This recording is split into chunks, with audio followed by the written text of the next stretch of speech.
Hello students, देखिए बेटा जी, आज सीए इंटर का पेपर नंबर 2 ऑब्वियसली किस पे है? Corporate and other laws. तो आज की तारीख में आपका ये पेपर हुआ और इस पेपर का आप रिव्यू कहें, एनालिसिस कहें या एक एक क्वेश्चन का सॉल्यूशन कहें, ये मैं आपसे डिस्कस करने जा रहा हूं। एक गुजारिश रहेगी, जिन बच्चों के पेपर चल रहे हैं वो ये मेरा लेक्चर अभी मत देखिएगा, पेपर के बाद देख लीजिएगा, ताकि आपकी एनर्जी डाइवर्ट ना हो या कोई नेगेटिविटी ना आए। जैसे ही पेपर आए वैसे ही मैं आपसे शेयर करने जा रहा हूं, थोड़ा फास्ट वे में करूंगा, राइट? कोई ऐसा नहीं कि एक एक क्वेश्चन मैंने बड़ा अच्छे से प्रिपेयर करके आपसे डिस्कस करने जा रहा हूं, but obviously I am a law teacher, एक प्रोफेशनलिज्म होता है, एक परफेक्शन होता है, तो बिल्कुल सही ही आपसे डिस्कस करूंगा, बट फिर भी कोई भूल चूक हो तो दिल पे मत लीजिएगा। आइए, पहली बात देखिए, सबसे चलिए तो बेसिक गाइडलाइंस है। इंस्टीट्यूट ने एक अच्छी चीज क्या कही वो मैं जरा आपको लॉ के पेपर से रिलेटेड बता दूं।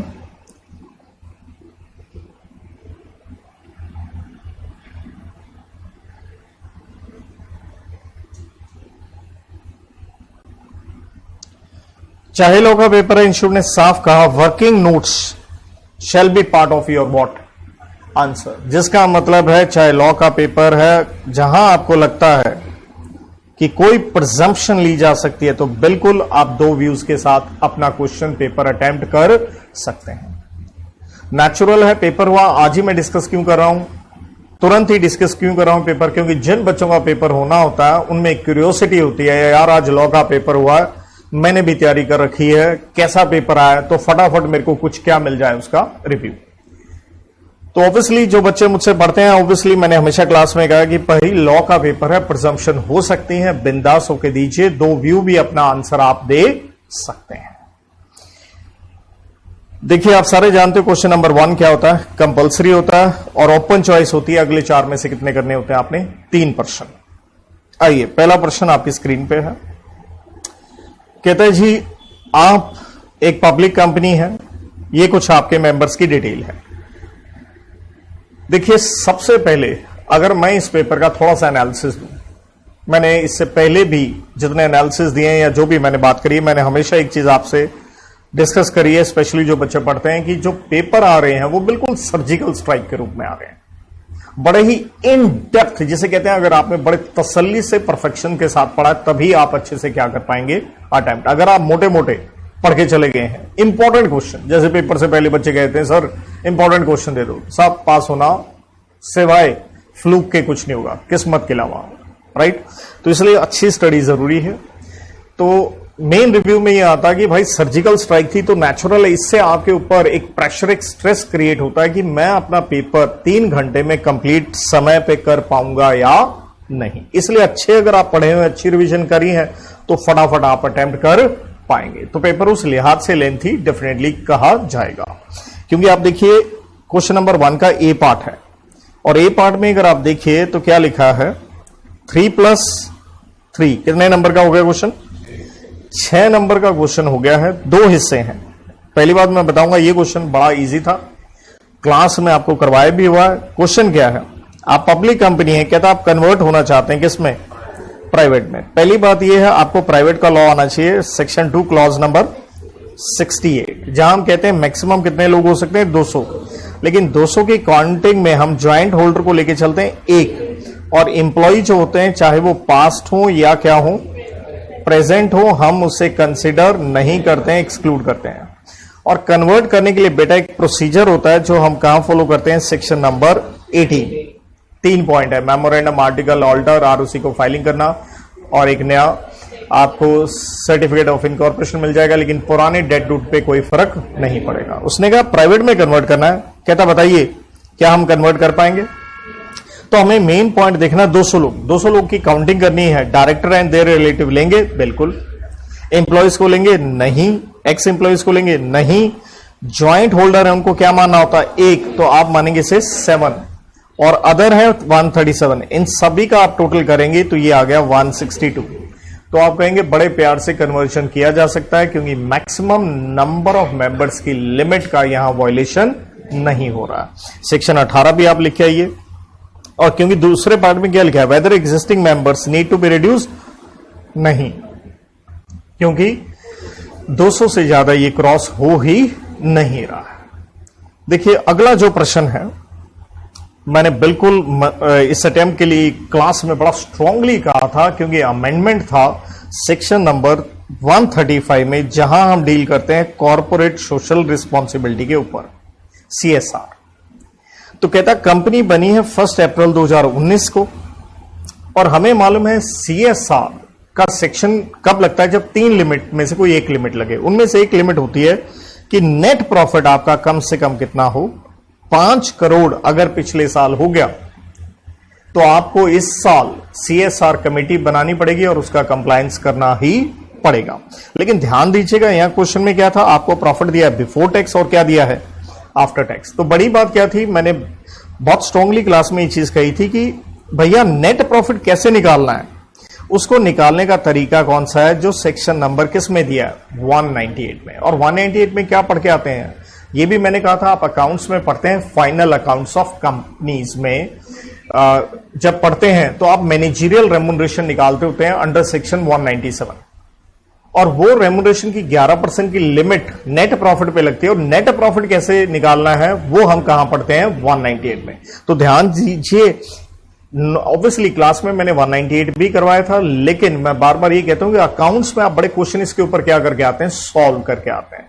इसलिए यहां बिफोर टैक्स भी है और प्रॉफिट क्या दे रखा है, आफ्टर टैक्स। इसलिए हमें क्या लेना पड़ता है, बिफोर टैक्स, राइट।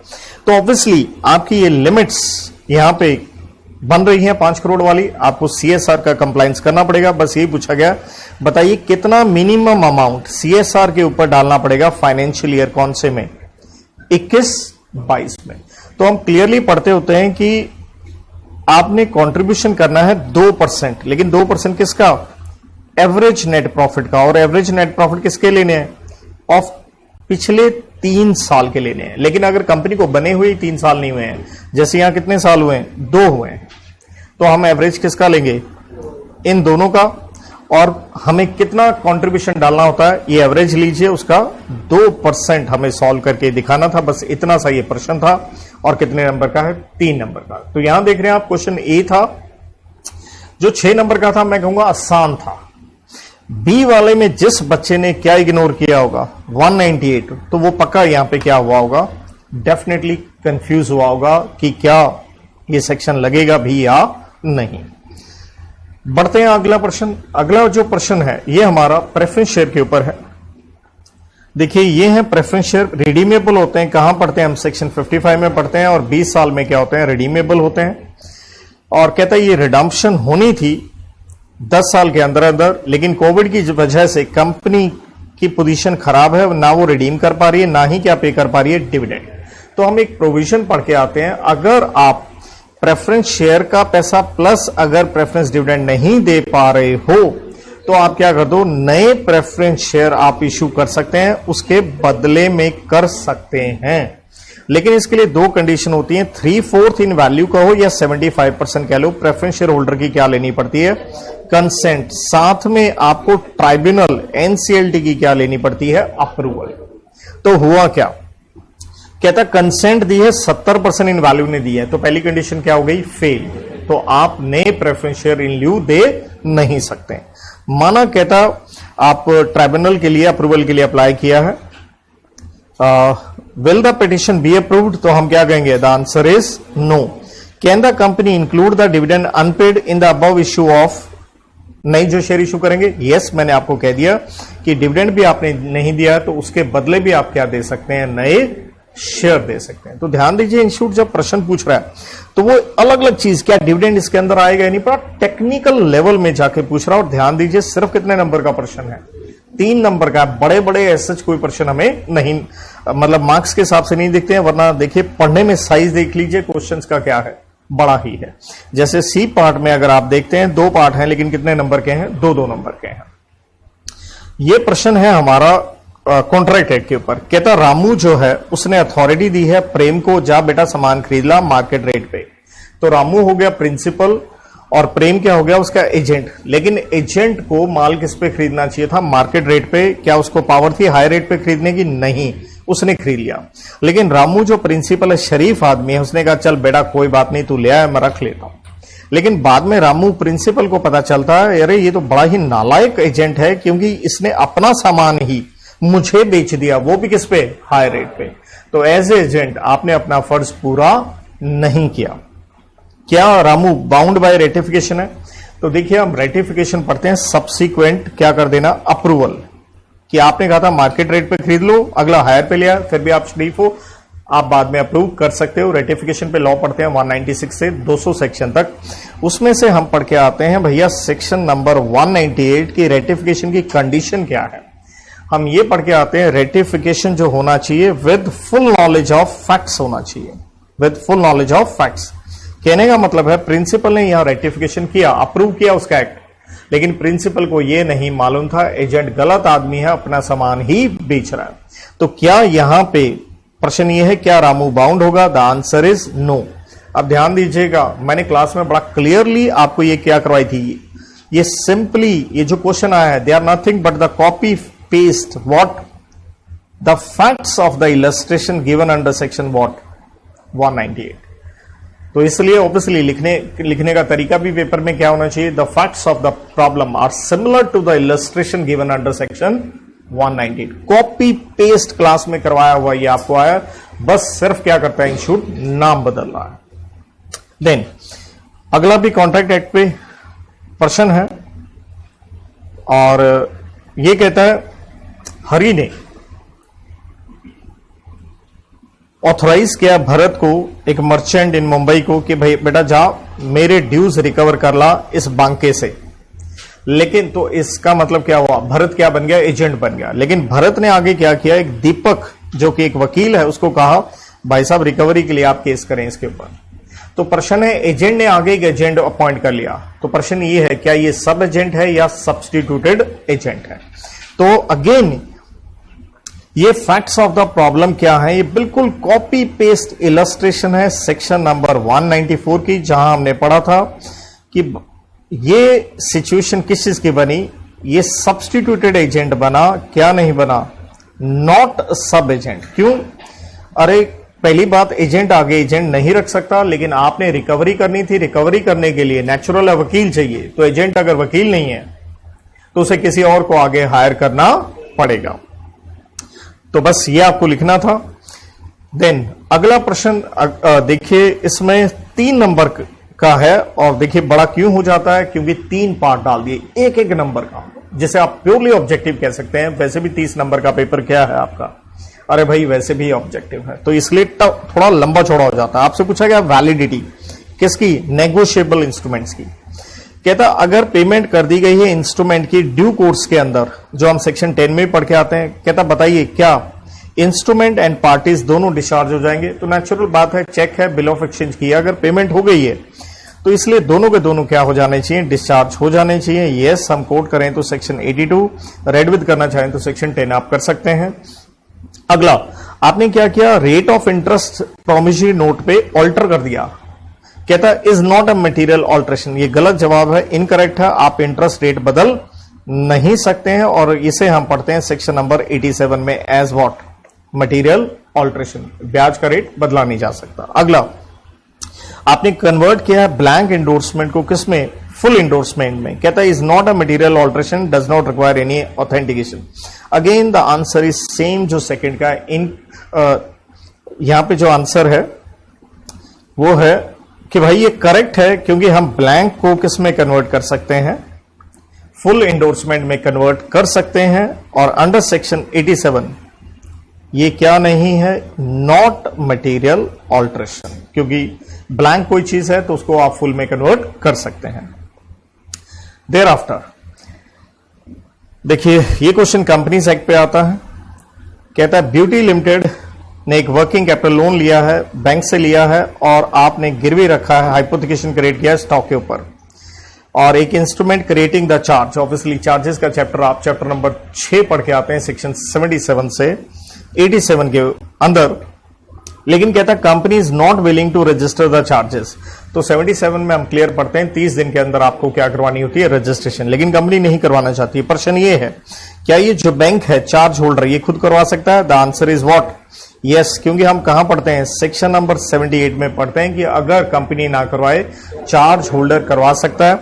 और उस पर क्या करेगा, आरओसी 14 दिन के भीतर भीतर इसको क्या कर देगा, रजिस्टर कर देगा। लेकिन इसके लिए उसको क्या देना पड़ता है, एक नोटिस देना पड़ता है। किसको भाई, कंपनी को एक नोटिस देना पड़ता है और 14 दिन में वो कर सकता है। लेकिन बड़ी बात यहां क्या है, अनलेस, अनलेस का मतलब हो गया एक्सेप्शन, वो नहीं करेगा। कब नहीं करेगा ये आपको पता होना चाहिए, अगर कंपनी खुद ही इटसेल्फ क्या करवा ले, गेट्स रजिस्टर्ड, या फिर एक और सेकंड पॉइंट आता बहुत बढ़िया, अगर कंपनी क्या शो करती है, शोज सफिशिएंट कॉज, अगर आप एक जेन्युइन कारण बताते हैं किस चीज का, नॉन रजिस्ट्रेशन की, ये रजिस्ट्रेशन नहीं होनी चाहिए। अब ध्यान दीजिएगा प्रश्न क्या है, पहला था क्या is there any provision, yes, सही आंसर यस। सेकंड में क्या है, क्या आरओसी मना कर सकता है रजिस्टर करने से, तो आप कहोगे यस मना कर सकता है। कौन से ग्राउंड्स पे, ये मैंने लिखी दिए हैं, कौन से वाले, ये दो। तो ध्यान दीजिए, अगर आपको ये दो ग्राउंड्स नहीं आते, सर्जिकल स्ट्राइक है, वाई सर, अरे क्योंकि क्वेश्चन कितने नंबर का हुआ, 2 नंबर का ये है, 2 नंबर का ये है।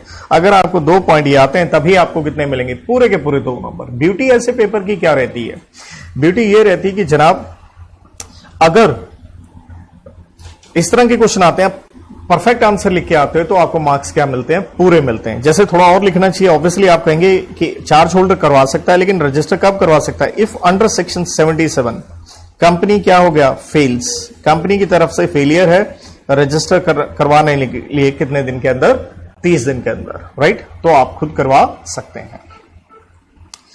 देयर आफ्टर एबीसी कंपनी ने एक डिविडेंड डिक्लेयर किया, 2 रुपए इक्विटी शेयर में पर शेयर दिया है। एक मिस्टर सुरेश हैं, 5000 शेयर हैं, लेकिन इन्होंने 10,000 रुपए कॉल मनी के अभी तक दिए नहीं है।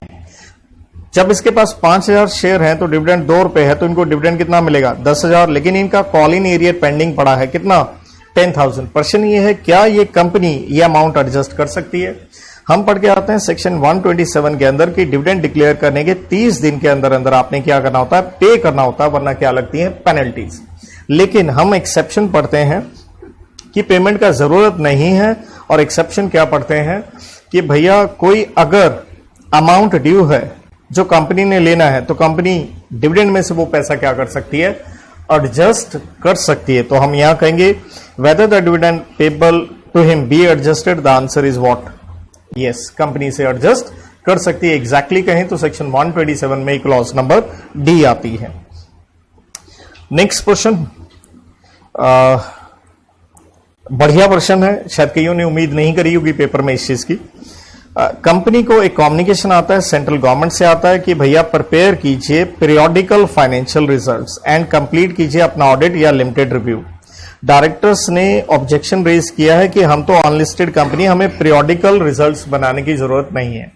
देखिए कंपनीज एक्ट में चैप्टर नंबर 9 में ये नया सेक्शन अमेंडमेंट एक्ट 2020 से इंसर्ट हुआ था, 129A। बड़ा ही छोटा सा 3 पॉइंट थे इस सेक्शन के अंदर, और यही लिखा था सेंट्रल गवर्नमेंट की पावर है। और ये सेक्शन किसके लिए था, क्लास या classes of what, unlisted company से रिलेटेड, कुछ कंपनियों से रिलेटेड सेंट्रल गवर्नमेंट ये ऑर्डर दे सकती है क्या, कि भाई पीरियोडिकल बनाओ और अपना ऑडिट क्या करो, कंप्लीट करो। तो प्रश्न यही था, डायरेक्टर्स का रेज करना ऑब्जेक्शन क्या ये वैलिड है, the answer is no, central government की पूरी तरह से पावर है। तो ये बहुतों ने सोचा होगा इस सेक्शन को इग्नोर कर देना, भाई इसमें क्या खास बात है, 129 इतना बड़ा, आपने बड़े टाइम लगाए होंगे। तो इसलिए जिन बच्चों ने भविष्य में पेपर देने हैं, मैं उनके लिए यही कहना चाहता हूं, जनाब कोई भी छोटा बड़ा क्वेश्चन या सेक्शन नहीं होता, यू नेवर नो इंस्टीट्यूट का दिल कहां पे आएगा। अगला प्रश्न अगेन आपका, और देखिएगा ये जो 129A पे आया है 4 नंबर का प्रश्न था, और टोटली सेक्शन में कितने पॉइंट आते हैं, 3 सिर्फ पॉइंट थे। तो इस तरह के ये मैं कहता हूं एसेट बनाने चाहिए ऐसे सेक्शंस को आप लोगों के।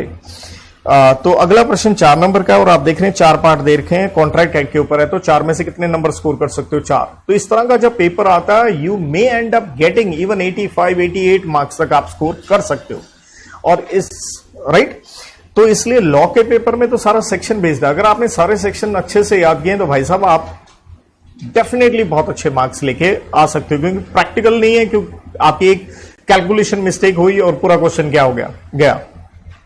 देखिए बढ़िया प्रश्न है। पहला पार्ट कहता क्रेडिटर जिसने पैसे लेने हैं, क्या वो लीगल एक्शन पहले लेगा अपने डेटर के खिलाफ and later against surety, guarantor जिसे हम कहते हैं। तो देखिए हम सेक्शन 128 में क्लियरली पढ़ के आते हैं, क्या पढ़ के आते हैं, श्योरिटी की लायबिलिटी पढ़ के आते हैं, और ये हम कहते हैं कि जो क्रेडिटर है वो श्योरिटी के अगेंस्ट भी पहले मूव कर सकता है। तो इसलिए आंसर क्या देंगे, ये कोई जरूरी नहीं है, नॉट नेसेसरी। आप पहले गारंटर से पैसे मांग सकते हो, जरूरी नहीं है पहले डेटर से आप पैसे मांगो। अगला कहता गारंटी जो सिर्फ एक डेट की है या एक ट्रांजैक्शन की है, इसे क्या कॉन्टिन्यूइंग गारंटी कहेंगे? एब्सोल्युटली रॉन्ग, ये इनकरेक्ट है, क्योंकि हम जानते हैं सेक्शन 129 या कोट करके अगर कहें ये गारंटी कॉन्टिन्यूअस नहीं है, ये एक स्पेसिफिक गारंटी है। देन नेक्स्ट पार्ट में है कि वेरिएशन जो कि मटेरियल मींस इंपॉर्टेंट नहीं है, रादर श्योरिटी के लिए क्या है, बेनिफिशियल है, will not discharge him of his liability. The answer is correct. अब ध्यान दीजिएगा, वैसे आप सेक्शन 133 में पढ़ते हैं, क्या पढ़ते हैं, अगर कोई भी वेरिएशन हुई है कॉन्ट्रैक्ट में तो हम पढ़ते हैं श्योरिटी क्या हो जाएगा, डिस्चार्ज हो जाएगा, क्योंकि आपने कॉन्ट्रैक्ट की टर्म्स क्या करी हैं, चेंज करी हैं। लेकिन देखिए यहां पे हम एक केस पढ़ के आते हैं जो कि पहले इंस्टीट्यूट ने कुछ साल पहले अपने स्टडी मैट में नहीं दिया था, लेकिन अब दे रखा काफी अर्से से, और मैंने इसे बहुत ही हाईलाइट करके स्टार बताया था कि इसके ऊपर प्रश्न आएगा, और आपके सामने है। चलिए बड़ा प्रश्न नहीं आया, स्टिल कितने नंबर का आया, 1 नंबर का आया। ये केस था MS अनिरुद्धम वर्सेस थोमकोज बैंक नाम से ये केस था, जहां ये कहा था कि श्योरिटी को अगर बेनिफिट है तो वो डिस्चार्ज नहीं होगा। नेक्स्ट प्रश्न कहता बेली जिसके पास सामान है, कहता does not use the goods according to the terms and conditions of bailment, तो कॉन्ट्रैक्ट क्या हो जाएगा, क्या वॉइड हो जाएगा? नहीं, ये भी गलत जवाब है, क्योंकि हम इसे पढ़ते हैं सेक्शन नंबर 153 के अंदर कि ये इनकरेक्ट है। क्यों इनकरेक्ट है? क्योंकि अगर आपने टर्म्स का वॉयलेशन किया है तो जो बेलर है वो क्या कर सकता है, उसके लिए एक ऑप्शन क्रिएट होती है, और वो ऑप्शन क्या है, वो इसे वॉइडेबल ट्रीट कर सकता है। Means he can continue with the contract और can make it as good as nothing. Thereafter अगला प्रश्न नेगोशिएबल एक्ट के ऊपर है। कहता इस कंपनी ने कुछ बिड्स मंगवाई हैं, कोई टेंडर फ्लोट किया था, ये बिडर है दरअसल ये कंपनी, और ये टेंडर आया था एक हॉस्पिटल का। आपने एक चेक अटैच कर दिया है 5 लाख का, डेट ध्यान दीजिएगा 1 अप्रैल है, और चेक की वैलिडिटी आप जानते हैं सिर्फ कितने महीने होती है, 3 महीने होती है। कहता सिंस टेंडर का टाइम पीरियड एक्सटेंड हो गया, उन्होंने चेक वापस कर दिया, क्योंकि 3 महीने 30 जून को खत्म होते हैं, ये एक्सपायर हो गया। टू द बिडर को कहा कि साहब आप नया दे दीजिए चेक आफ्टर रीवैलिडेटिंग बाय चेंजिंग, ये है इंपॉर्टेंट पॉइंट, आपने डेट चेंज कर ली। देखिए आप चेक के ऊपर किसी तरह की ऑल्ट्रेशन नहीं कर सकते हैं, ये चेक के ऊपर ऑल्ट्रेशन हो गई तो नेचुरल है यहां आपका चेक क्या हो जाएगा, ये डिसऑनर हो जाएगा, और यहां बैंक की कोई गलती नहीं है। इसको हम क्या कहते हैं, इसे हम कहते हैं राइटफुल डिसऑनर। और साथ में आप कोट करना चाहें तो आप कर सकते हैं कि सेक्शन 87 में ये क्या है, एक मटेरियल ऑल्ट्रेशन है, क्योंकि चेक के ऊपर कुछ भी आप कटिंग वटिंग कुछ भी आप नहीं कर सकते हैं। कहता है चेक पेश होता है बैंकर के पास, ये डिसऑनर हो गया बैंक ने। एग्जामिन क्या cheque altered with the new date shall be deemed valid, the answer is no, ये वैलिड नहीं है। देयर आफ्टर क्वेश्चन नंबर 3 जिसमें आप देख रहे हैं पहला प्रश्न ए पार्ट, और ये क्वेश्चन नंबर 3 ए है, 5 नंबर का है, क्योंकि आप क्वेश्चन का यहां साइज देख रहे होंगे। साइज देख के बच्चा वैसे भी थोड़ा घबरा जाता है, और बड़ा चुन के क्वेश्चन डाला है। देखिए क्या कहा, कहता फाइनेंशियल स्टेटमेंट बनती है 2021 की, कहता ऑथराइज्ड एंड इशूड कैपिटल जो कंपनी की है वो है 100 लाख रुपए, लेकिन सब्सक्राइब्ड एंड पेड आप ध्यान दीजिएगा 80 लाख है। कंपनी ने क्या किया, रिड्यूस की है अपनी share capital by cancelling 2 lakh issued but unsubscribed equity share. अब गलती आप क्या कर सकते हैं, आप सीधी गलती शायद कोई बच्चा कर सकता है कि ये रिडक्शन ऑफ कैपिटल हो गई, ये रिडक्शन नहीं है। अगर आप ध्यान से रिकॉल करें तो हम सेक्शन नंबर 61 में क्या पढ़ के आते हैं, हम पढ़ के आते हैं ऑल्ट्रेशन ऑफ कैपिटल, जिसकी क्लॉज पढ़ते हैं हम सब सेक्शन 1 में ई के अंदर, कि कंपनी अपनी अनकॉल्ड कैपिटल को क्या कर सकती है, डिमिनिश कर सकती है। और ये क्या नहीं होगा, इट्स नॉट, ये कोई रिडक्शन नहीं होती। और क्लियरली हम कहां पढ़ते हैं, 61 सब सेक्शन 2 के अंदर पढ़ते हैं। जबकि रिडक्शन के ऊपर कौन सा सेक्शन लगता है, नो डाउट सेक्शन 66 में आप रिडक्शन पढ़ते हैं, और ये रिडक्शन किसके अप्रूवल से होती है, एनसीएलटी से, राइट। तो देखिए कहता है हुआ क्या, विदाउट, कंपनी ने रिड्यूस कर दी without confirmation from tribunal, it is noted, company ने अमेंड कर लिए हैं अपनी memorandum by passing the requisite resolution. तो हम 61 में ये भी पढ़ते होते हैं, रेड विद सेक्शन 64 रेजोल्यूशन कौन सा पास होता है, ऑर्डिनरी, क्योंकि जनरल मीटिंग में इफ ऑथराइज्ड बाय आर्टिकल्स आप ये कैपिटल क्लॉज में ऑल्टरेशन कर सकते हैं, और इसकी फाइलिंग करनी होती है SH7 में 30 दिन के भीतर भीतर आप आरओसी में इसकी फाइलिंग करते होते हैं। देखिए कहता है while filing the relevant E form, इसलिए मैंने बता दिया SH7 CS साहब मना कर दिए हैं फॉर्म भरने से कि जो एक्शन लिया है कंपनी ने रिड्यूसिंग का बिना ट्राइब्यूनल से पूछे वो इनवैलिड है। तो हम क्या कहेंगे साहब, ये रॉन्ग है, क्योंकि ये रिडक्शन ऑफ कैपिटल है ही नहीं। देन अब पूछा गया है इन द लाइट, आप ये बताइए, examine the validity of the decision of the company and contention of CS। तो हम कहेंगे ऑब्वियसली ये कोई रिडक्शन नहीं है, CS का डिसीजन सही नहीं है। और आपसे पूछा गया, देखिए यहां पे क्लियरली पूछा है टाइप ऑफ रेजोल्यूशन, जो मैंने कोड 64 से बता दिया, क्योंकि 64 में वर्ड स्पेशल रेजोल्यूशन नहीं है, रेजोल्यूशन है। और रेजोल्यूशन का मतलब भी क्या होता है, ऑर्डिनरी, क्योंकि असल में 64 में लिखा गया, अगर आपके आर्टिकल्स में लिखा है आप ऑल्टर कर सकते हैं, जनरल मीटिंग में तो रेजोल्यूशन मेंशन ही नहीं है, तो वो बनता है OR। देन देखिए नेक्स्ट क्वेश्चन कहता है बोर्ड ऑफ डायरेक्टर्स प्रपोज कर रहे हैं कि हमने पैसा रेज करना है, पब्लिक से करना है, इक्विटी शेयर इशू करने हैं, लेकिन मार्केट बड़ी वॉलाटाइल है, तो इसलिए प्राइस पर share and number of shares are left open, means आपने नहीं बताया। तो जब हम कहते हैं कि अगर आप इनकम्प्लीट इंफॉर्मेशन देते हैं, इनके बारे में नहीं बताते, तो हम इसे कहां पढ़ते हैं, सेक्शन नंबर 32 में इसे कहते हैं RHP, stands for what, red herring prospectus. बस यही पूछा गया है कि इससे रिलेटेड आप फाइनेंशियल एडवाइजर हो, बताओ, तो सेक्शन 32 आपको यहां पे लिख के आना था। Next question, nice one. A ने एक चेक जारी किया, 5000 किसको दिया, बी को। ए के अकाउंट में सफिशिएंट फंड्स थे, क्योंकि हम नेगोशिएबल एक्ट में बड़ा क्लियरली पढ़ते हैं कि सेक्शन 138 में अगर आपके अकाउंट में पैसे नहीं है, चेक दे दिया है, डबल द अमाउंट और 2 साल तक की जेल और बोथ आपको हो सकता है। लेकिन होता क्या है, आपके अकाउंट में पैसे तो थे, when the cheque ought to be presented, cheque की वैलिडिटी होती है 3 महीने में, तो जब पेश करना था बैंक हो गया फेल्स। बैंक फेल्स का यहां मतलब क्या है, बैंक हो गया जी इंसॉल्वेंट, तो नेचुरल है चेक क्या हो गया, डिसऑनर।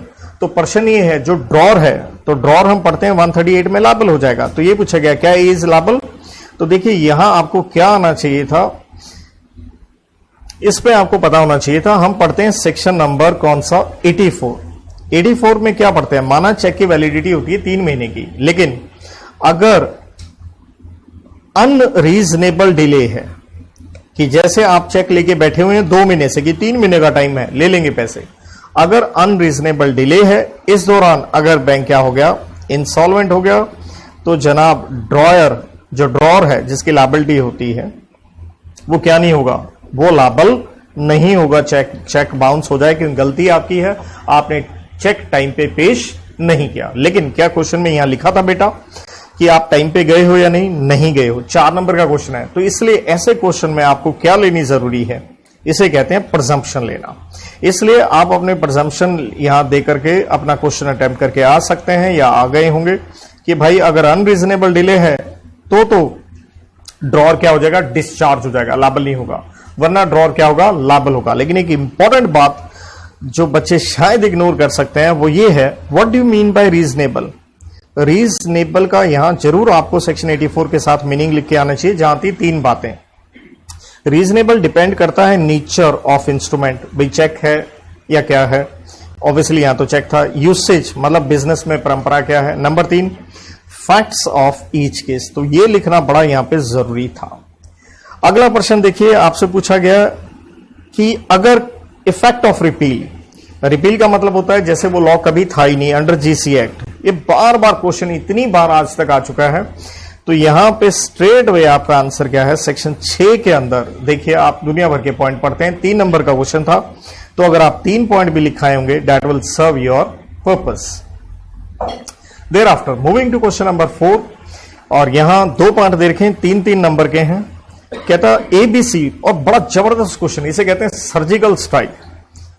क्यों? क्योंकि आज तक प्रश्न नहीं आया और बहुत बच्चों ने ये डेफिनेशन भी नहीं पढ़ी होगी मुझे लगता है, जबकि मैं 100% पढ़ाता हूं। मैं कहता हूं कि बेटा आप कुछ भी नहीं छोड़ सकते। कहता है एबीसी एक प्राइवेट लिमिटेड है, इसकी 2 सब्सिडरीज हैं जिनका नाम है डी एंड ई।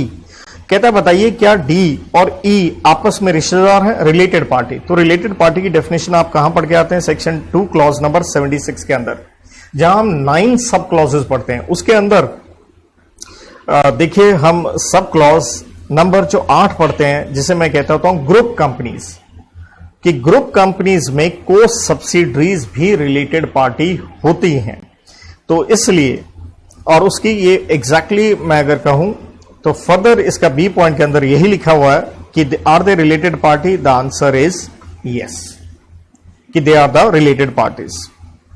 तो ये क्वेश्चन 3 नंबर का था। आप सोचिए, जो बच्चे जिन्होंने अभी पेपर देना वो पक्का सोचिए, क्योंकि ये डेफिनेशन बच्चा इग्नोर करता है। 9 क्लॉजेस हैं, पढ़ने में भी 1 घंटा लगता है, याद करने में भी समय लगता है, और बच्चा कहता है इसका किसी सेक्शन के साथ कोई कनेक्शन नहीं आता जी इंटर में, क्योंकि मेनली ये सेक्शन हम पढ़ते हैं सीए फाइनल का सेक्शन नंबर 188 के साथ। बट डू नॉट फॉरगेट, जिनका भविष्य में पेपर है, अरे भैया सेक्शन 2 इंटर में आपके कोर्स में है, और उसके अंदर कितनी डेफिनेशन आती है, 95 आती है, आपको आनी ही चाहिए। और देखिए आपके सामने ही क्वेश्चन पहली बार, मतलब पहली बार, आज से पहले कभी नहीं प्रश्न पूछा गया। तो इसलिए जो पेपर दे आए हैं बात अलग है, जिन्होंने देना है भैया वो अपनी पोजीशन संभाल लें, वो इधर उधर अगर लगे हुए हैं पेपर पास होना मुश्किल हो जाएगा, ध्यान रखिएगा। अगला प्रश्न, आप प्राइवेट लिमिटेड है, आपने आर्टिकल्स रजिस्टर करवा दिए हैं, मेमोरेंडम भी करवा दिया है, तो ऑब्वियसली आप कंपनी बनाना चाहते हैं। कहता है डायरेक्टर्स आपसे पूछना चाहते हैं, आपकी एडवाइस लेना चाहते हैं regarding a fact of registration of the company on the company itself and on its members. तो ध्यान दीजिए, यहां पे 2 सेक्शन लिख के आने चाहिए। एक आप सेक्शन नंबर 9 पढ़ते हैं, जिसे आप कहते हैं इफेक्ट्स ऑफ इनकॉर्पोरेशन, राइट, जिसमें आप ये कहते हैं कि भैया 2 बातें होंगी इफेक्ट्स ऑफ इनकॉर्पोरेशन में। वो क्या होंगी, जो कंपनी है और जो सब्सक्राइबर हैं, आप ये पढ़ते हैं कि कंपनी बन जाएगी क्या, एक बॉडी कॉर्पोरेट, और वो सारी फीचर लग जाएंगे उसकी, परपेचुअल सक्सेशन, ट्रांसफरेबिलिटी, ये वो कह लीजिए। और जो सब्सक्राइबर हैं वो क्या बन जाएंगे, मेंबर बन जाएंगे। लेकिन इसके साथ आपको ये पता होना चाहिए कि साथ में आप कोट कर सकते हैं सेक्शन नंबर कौन सा, 10, क्योंकि सेक्शन नंबर 10 किस पे है, वो इफेक्ट ऑफ M&A की बात करता है। किसके ऊपर इफेक्ट, ऑन मेंबर्स। तो हम ये कहते हैं जो मेंबर से कंपनी ने पैसा लेना है वो क्या बन जाता है, डेट ड्यू टुवर्ड्स कंपनी, या इसे हम कहते हैं binding force of memorandum and articles. अगला प्रश्न कहता आप हैं जी एक अनलिस्टेड कंपनी, आपका रजिस्टर्ड ऑफिस कैलकाटा में है, एजीएम के ऊपर देखिए ध्यान से, सेक्शन आता है 96। तो देखिए एजीएम नॉर्मली आप कहां करते हैं, रजिस्टर्ड ऑफिस में करते हैं या उसी सेम सिटी टाउन विलेज में कर सकते हैं, लेकिन एजीएम कंपनी ने कहां कर लीजिए, गोवा में। और ध्यान देना बड़ा मस्त पॉइंट है, एजीएम चालू होती है 3 बजे और खत्म होती है रात को 8 बजे। दरअसल हम ये क्लियरली पढ़ के आते हैं कि अगर आप कौन सी कंपनी है, अनलिस्टेड कंपनी है, तो सेक्शन 96 में हम साफ पढ़ते हैं कि अगर आप अनलिस्टेड कंपनी हो तो आप एजीएम कहीं भी कर सकते हैं, मतलब प्लेस कहीं भी हो सकता है। लेकिन तो डैट मीन्स कैलकाटा की कंपनी है, आप यहां से निकल के गोवा जा सकते हैं, लेकिन यहां क्या होनी चाहिए, कंसेंट सभी मेंबर्स की लेनी होती है। और वो कंसेंट जो आपने लेनी होती है, ये लेनी होती है राइटिंग में या फिर इलेक्ट्रॉनिक मीन से। और कहते हैं यहां कंपनी ने कैसे ले ली है, ईमेल से कंसेंट ले ली है, और ये कंसेंट लेनी होती है एडवांस में, वक्त से पहले। तो इसलिए सारे फैक्ट्स देखने जरूरी हैं। देखिए एजीएम होनी है 1 जुलाई को, और आपने कंसेंट कब ले ली है, 24 जून को ले ली है। तो यहाँ प्रॉपर यहाँ कंप्लायंस हमें दिख रहा है। आपसे पूछा गया वैलिडिटी ऑफ मीटिंग, तो हम कहेंगे बिल्कुल ये क्या है, सारे कंप्लायंसेस यहां हो रहे हैं। लेकिन एक इंटरेस्टिंग चीज मत भूल जाइएगा, हम ये पढ़ते हैं 96 में कि मीटिंग करनी होती है बिजनेस आवर्स में करनी होती है, जो कि हम पढ़ते हैं सुबह के 9 से क्या होता है 6 बजे। तो ध्यान दीजिए, मीटिंग तो 3 बजे बुलाई है, 9 से 6 हो गया, लेकिन मीटिंग कहां खत्म हो रही है? ये रात को चलेगी। क्या ये वैलिड है? बिल्कुल वैलिड है, क्योंकि हम दरअसल क्या होता है, 9 से 6 के बीच में आपने क्या करनी होती है? कॉल्ड अप करनी होती है, बुलानी होती है। कहीं लॉ में ये नहीं लिखा कि 6 बजे तक क्या होनी चाहिए? खत्म। तो ये सर्जिकल स्ट्राइक है, एक एक पॉइंट के ऊपर। मतलब इंस्टीट्यूट क्या डाल रहा है? 2+2 नंबर का क्वेश्चन डाल रहा है, तो 2 नंबर थे। अगर आप परफेक्ट लिखा है, पूरे के पूरे मार्क्स आएंगे। अगला कहता है, क्या परिणाम होगा अगर रेजोल्यूशन हैज पास्ड इस मीटिंग में without sufficient disclosure regarding interest of a director? देखिए, जब भी कोई मीटिंग में आपने डिसीजन लेने होते हैं, रेजोल्यूशन पास करने होते हैं, इसके ऊपर हम पढ़ते हैं भाई साहब सेक्शन नंबर 102, जिसे हम कहते हैं एक्सप्लानेटरी स्टेटमेंट वाला, जो नोटिस ऑफ मीटिंग के साथ लगता है। तो हम कहते होते हैं एक्सप्लानेटरी स्टेटमेंट में आपको लिख के देना होता है उस बिजनेस में अगर डायरेक्टर का क्या है? इंटरेस्ट है। कहता है यहां आपने वो डिस्क्लोज नहीं किया, तो नेचुरल है, उस डायरेक्टर का इंटरेस्ट था, तो कंपनी को नुकसान हो सकता है। तो क्या कॉन्सिक्वेंसेज होंगे? वो कॉम्पनसेट करेगा कंपनी को। एक बात अब ध्यान दीजिए, अब 2 नंबर का प्रश्न है, क्या पूछ लिया पेपर में? पेनल्टी पूछ लिए साहब। पेनल्टी आती है तो पूरे नंबर आएंगे, वरना क्वेश्चन गया। तो यहां पे पेनल्टी क्या रहती है? हम 2 तरह से पेनल्टी पढ़ते हैं, तो कि भैया 50,000 लगेगी या 5 गुना लगेगा, क्योंकि आपका इंटरेस्ट था, जो आपने बेनिफिट कमाया है। स्वाभाविक है, whichever is what higher, दोनों में से जो हायर होगा वो आपके ऊपर पेनल्टी लगेगी। अगला क्वेश्चन देखिए, MCA ministry of corporate affairs ने पब्लिश कर दिया है एक gazette of India, the proposed draft और rules further to amend certain rules. देखिए, नोटिफिकेशन आ गई है ऑफिशियल गैजेट में। दरअसल ये कंपनीज एक्ट का प्रश्न नहीं है, इसलिए गलती मत कर दीजिएगा, लेकिन कंपनीज एक्ट से बहुत कुछ सीखते हैं। जीसीए का प्रश्न है, तो जीसीए में हम इसके ऊपर पढ़ के आते होते हैं सेक्शन 23। वहां सबसे इंपॉर्टेंट बात यह होती है कि अगर कोई भी जब लॉ बनना होता है, जैसे वो ऑफिशियल गैजेट में बन जाता है, छप जाता है, तो वो क्या है? एक तरह से कॉन्क्लूसिव प्रूफ है। मतलब एक तरह से वो लॉ बन गया, अब आप उसका कुछ कर नहीं सकते। तो होता क्या है? कहता है एमसीए ने कुछ मॉडिफिकेशन करी है इन ड्राफ्ट रूल्स में, जो कि ऑलरेडी पब्लिश हो चुका है। तो कहता अब 4 पॉइंट आपसे पूछे गए, 4 नंबर का ही ये क्वेश्चन है। कहता is it required for MCA to publish a draft of the proposed rules? देखिए, पहली बात है, कंपनी जब नए रूल्स लेके आ रही है तो ड्राफ्ट तो आप पब्लिश करोगे। The answer is obviously yes.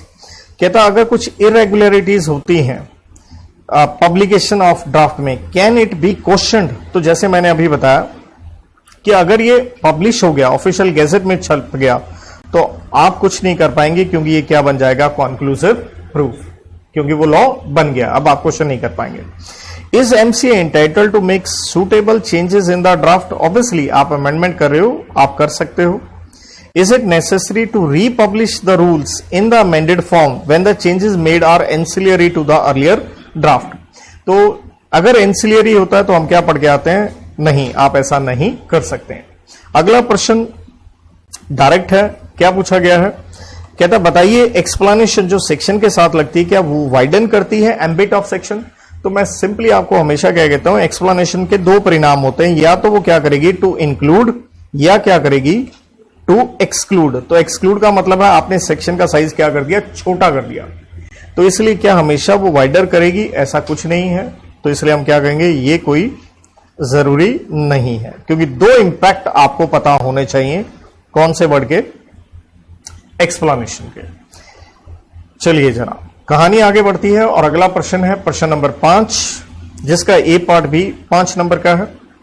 आप एक प्राइवेट कंपनी है, सॉफ्टवेयर सर्विसेज दे रहे हैं, कंपनी ने स्टैट्यूटरी ऑडिटर अपॉइंट किए हैं, एंगेजमेंट लेटर साइन हो गया, जिसमें क्लॉज डाली गई है कि रेम्यूनरेशन या फीस कह लीजिए म्यूचुअली डिसाइड कर लेंगे। कहता रेम्यूनरेशन फाइनलाइज नहीं हुआ, डायरेक्टर्स आपसे पूछ रहे हैं बताइए क्या करना चाहिए, क्योंकि लिख तो दिया क्लॉज में, आपस में डिसाइड कर लेंगे। तो देखिए यहां आपको पता होना चाहिए सेक्शन 142 जो आप चैप्टर 10 में पढ़ के आते हैं कि रेम्यूनरेशन जो फिक्स की जाती है, और वैसे भी देखिए अंडर सेक्शन 102 आप जानते हैं ईजीएम में 4 काम होते हैं जो ऑर्डिनरी बिजनेस होता है, जिसमें ऑडिटर का अपॉइंटमेंट एंड फिक्सिंग क्या है? रेम्यूनरेशन। और 142 बड़ा क्लियरली कहता है जो रेम्यूनरेशन फिक्स की जाएगी वो नेचुरल है, कहां फिक्स की जाएगी? जनरल मीटिंग में फिक्स की जाएगी। तो इसलिए आपकी उस क्लॉज से कुछ नहीं होगा, या फिर मैनर डिटरमिन्ड देयरइन, या एक तरीका परसेंटेज वाइज कह लीजिए जैसे फीस देनी है, वहीं पे ये डिसाइड होगा। लेकिन हां, अगर कंपनी के फर्स्ट डायरेक्टर होते हैं तो हम पढ़ते हैं रेम्यूनरेशन कौन फिक्स करता है, बोर्ड ऑफ डायरेक्टर फिक्स करते हैं। देखिए अगला प्रश्न, तो इसलिए देखिए एक होती है ओपन चॉइस, जैसे था 4 में से 3 कर लीजिए, और एक होता है इंटरनल चॉइस। आप देख रहे हैं यहां 5 नंबर का प्रश्न था, लेकिन उसके साथ ये मिल गया आपको एक इंटरनल चॉइस, और नॉर्मली हर अटेम्प्ट में एक इंटरनल चॉइस मिल जाती है। तो कहता, और देखिए ये भी टेक्निकल प्रश्न है, पेनल्टी के ऊपर है। कहता आप एक चार्टर्ड अकाउंटेंट्स हो, फर्म हो, आप स्टैट्यूटरी ऑडिटर हो कंपनी के, इंक्वायरी होती है और साबित होता है ए जो एक पार्टनर है वो किसमें शामिल है, फ्रॉड में, फ्रॉड करने में सहायता करी है। कहता बताइए इसके परिणाम क्या होंगे। तो देखिए पेनल्टी के ऊपर प्रश्न है, तो नॉर्मली बच्चा ही कहता है क्या पेनल्टी याद करनी है बेटा, अगर पेपर में आ गई करनी पड़ेंगी ना फिर, तो भैया इसलिए पहले कर लो। इसलिए हम यहां क्या पढ़ के आते हैं, सेक्शन 147 में हम देखिए ऑडिटर की पेनल्टी वगैरह पढ़ते हैं। एग्जैक्टली कहूं तो सब सेक्शन 5 में पढ़ते हैं, और हम ये कहते हैं कोई फर्म अगर होती है तो पार्टनर्स की लायबिलिटी कैसे होती है, वो ज्वाइंटली होती है, सारे पार्टनर्स कह लीजिए इकट्ठा लायबल होते हैं, ऑब्वियसली फर्म लायबल होती है। लेकिन यहां पे एक इंटरेस्टिंग चीज, इसे कहते हैं सर्जिकल स्ट्राइक। वो क्या है, फ्रॉड में सारे आप जानते हो फ्रॉड के ऊपर पेनल्टी लगती है 447 वाली, जहां जेल में जाना पड़ता है। बट फॉर क्रिमिनल लायबिलिटी, मतलब ये क्रिमिनल हो गया ना, क्रिमिनल लायबिलिटी अगर होती है तो सिर्फ यहां पे लायबल कौन होना चाहिए, ओनली रेलिवेंट पार्टनर, मतलब जिसने फ्रॉड किया है रेलिवेंट पार्टनर क्या होगा, टू बी लायबल। लेकिन ध्यान दीजिए जो फाइन लगना है वो तो सभी पे लगेगा, इसलिए अदर देन व्हाट, फाइन। अगर फाइन लगा है तो वो अकेला उसके ऊपर नहीं लगेगा, वो तो सभी को बेयर करना पड़ेगा। तो देखिए 2 प्रश्न इस पेपर में हमें नजर आए जो कि कहां चले गए, पेनल्टीज के ऊपर। ये तो शुगर मनाइए, इस क्वेश्चन में क्या था, चॉइस था शायद पहले वाला, ऑब्वियसली पहला पार्ट क्या था, बड़ा ही इजी था, नॉर्मली बच्चे वही करके आए होंगे। अगला 3 नंबर का प्रश्न है, राम एक शेयर होल्डर है, रिक्वेस्ट किया है कंपनी को भैया मेरे को कॉपी दे दीजिए, किसका, मिनट्स बुक का। इसलिए मैं हमेशा कहता हूं ये बड़े इंपॉर्टेंट प्रश्न होते हैं पूरे के पूरे कंपनीज एक्ट में, इंस्पेक्शन एंड कॉपी के ऊपर, तो ये लॉ पक्का आना चाहिए।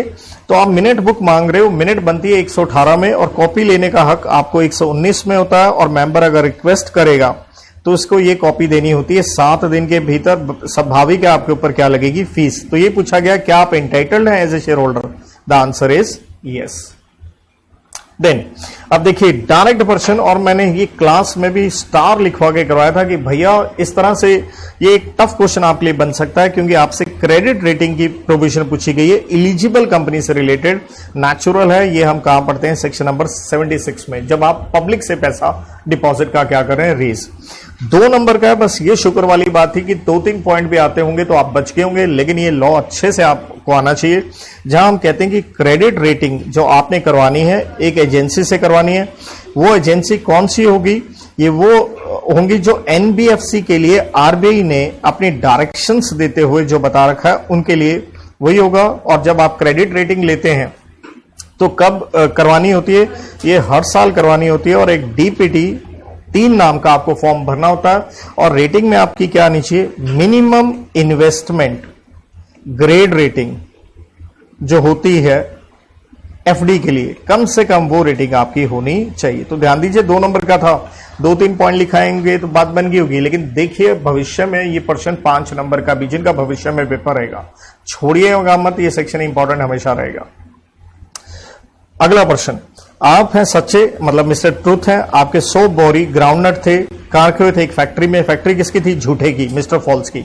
आपने अपनी बोरियां किसी और के गोदाम में रखी हुई हैं संभाल के रखने के लिए, लेकिन झूठे ने क्या किया, मिक्स कर लिया अपने अदर ग्राउंडनट के साथ, लेकिन उसने कोई गलत नहीं किया, आपसे पूछ के ही किया है, और इसका इस्तेमाल भी कर लिया तेल बनाने में, ग्राउंडनट ऑयल बना दिया। प्रश्न ये है क्या मिस्टर ट्रूथ को क्लेम कर सकते हैं अपना शेयर, यस, क्योंकि आपके भी 100 बोरी हैं, बिल्कुल आप कर सकते हैं। और यही हम पढ़ के आते हैं कॉन्ट्रैक्ट एक्ट के सेक्शन नंबर 155 के अंदर विद कंसेंट मिक्स की जा सकती है। लेकिन अगला प्रश्न क्या है, कहता क्या परिणाम होगा अगर ये मिक्स कर लिए हैं विदाउट कंसेंट। तो हम 2 कॉन्सिक्वेंस पढ़ते हैं, 156 में कहते हैं क्या गुड्स सेपरेबल है, अगर सेपरेबल है तो मिस्टर फॉल्स को यहां क्या बेयर करने पड़ेंगे, एक्सपेंसेस ऑफ सेपरेशन, अलग करने के।